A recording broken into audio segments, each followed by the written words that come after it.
And Anthony, as the vaccine rollout continues, President Biden says the country will have enough vaccines for adults by May. But what about kids under the age of 16? On your side's Brianna Ray Turner is live at UF Health, where she talked to an infectious disease expert about what could be next for that age group. Brianna?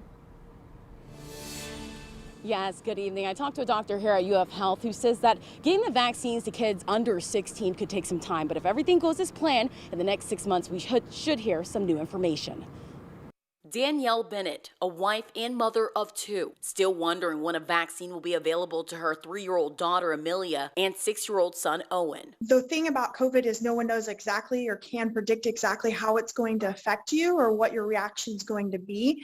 And that's, I think, the scariest is the unknown. On top of that, her son Owen has a heart murmur, causing Bennett to worry more, which is one of the reasons why she wants her kids vaccinated. I talked with Professor and Chief Infectious Disease Specialist at UF Health Jacksonville, Dr. Mobeen Rathor, about when a vaccine could be available for children. We should have hopefully data in children in about 6 months or maybe a little bit sooner that can then be submitted to the FDA for approving the vaccine for children. Dr. Rathor says this process takes time. Currently, some vaccine manufacturers are already doing clinical trials for kids. It is very common practice for decades that vaccines, unless they are specifically for children, they are first tested in adults. Dr. Rathor says the vaccine for children could resemble the shots for adults. The ingredients are going to be similar, but the dosage, that's one of the things that's being studied right now, whether we need a different dose for different age groups.